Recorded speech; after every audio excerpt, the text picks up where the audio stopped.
All right, now you guys are on kind of a little streak here. What's it like just playing here at home in White Auditorium?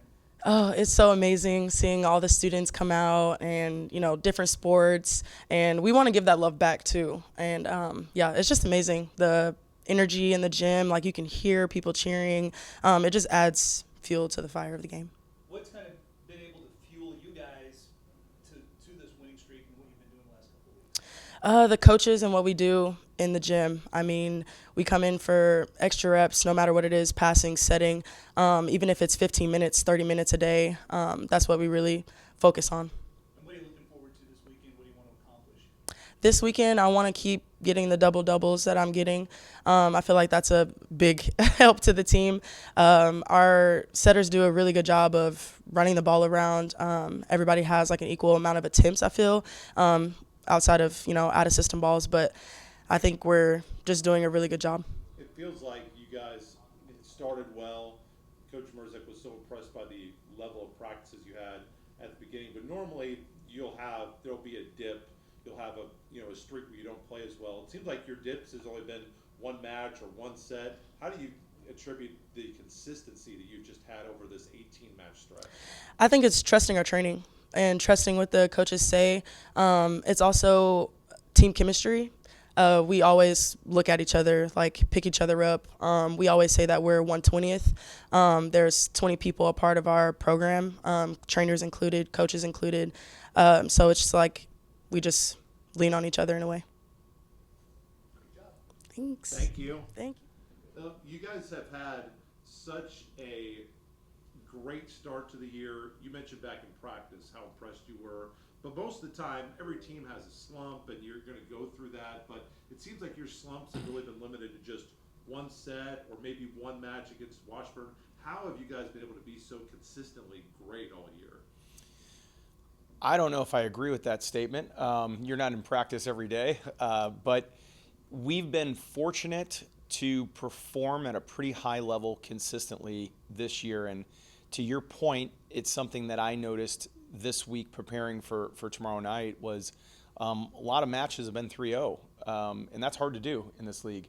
Now, of course, I revert back to, when our back was against the wall at Pitt State and, we're down 2-1 and, I use my second timeout and, we're down 6 and I'm going, something's better change here.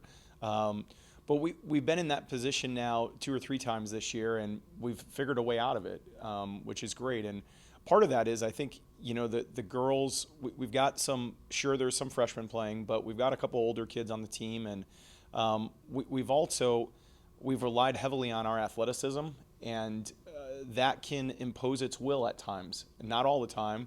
And you mentioned Washburn, we didn't get in front of the right people at the right times, and we didn't use our athleticism against them. But we have been able to leverage that and lean on that. And yeah, you're right. Earlier in the season, I thought we could be pretty good. I get to see them every day, and I get to see at least what our potential is.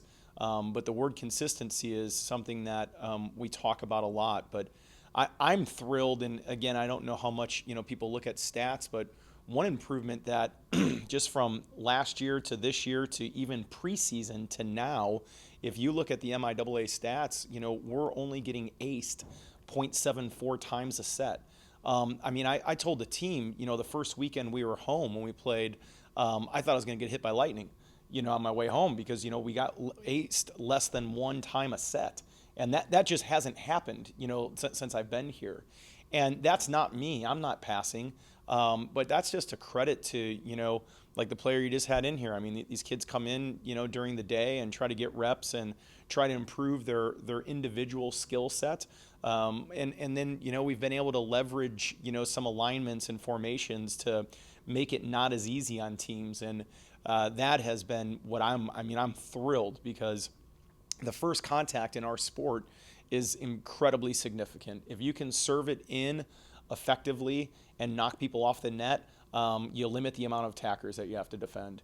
And then vice versa. If we can put it up to the net and give our setter, we're running a 6-2 with 3 attackers, and we have 3 options, we're pretty tough to defend. And we've been able to do, I think, those 2 things at a above average level, which is, why we're 6-1 in the league, and things are in a pretty good place right now. You mentioned Nyia Anderson. Anderson, she was a player you saw last year as a Lady Lion, and now she's been so consistent for you playing both offense and defense. She's had double-digit kills in 3 of her last 4. She's had double-digit digs in 5 of her last 6. Did you feel like watching her and coming in as a Lady Hornet, did you think that she would have the kind of impact on both sides of the offense or both sides of the ball, so to speak, as she has?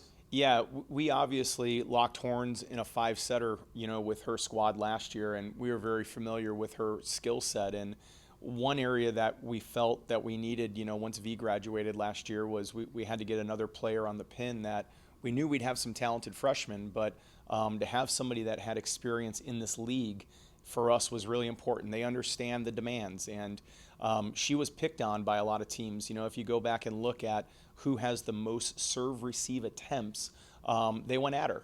And, and I thought that was great because she's been through it. Mentally she knows what to get ready for. And even here, if you look back at, how many receiving attempts each player's had, Bogey usually has 10 or less. And then Lavra, and then, they try to go at Nyia. And she's an undersized player on the pin in our league.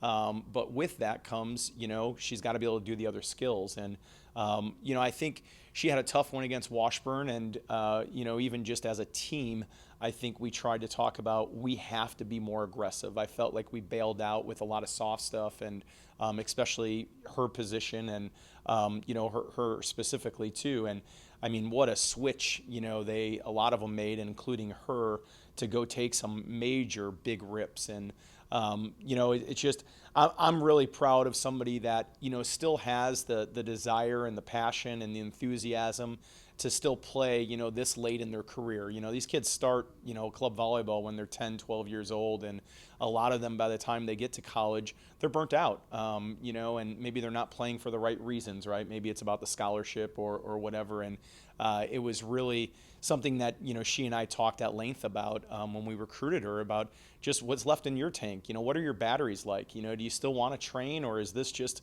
it'd be fun to maybe play one extra year? And she's got some individual goals along with, obviously, our team. We want to have a high seed. We want to win the conference. We want to go to the NCAA tournament. She was very clear. And, whenever I get players that are what I call veterans, kind of like we did with V last year, the expectation for them is a little different than a player that's a freshman. And I want to make sure they're up for that challenge, to help us try to, again, notch up one more level.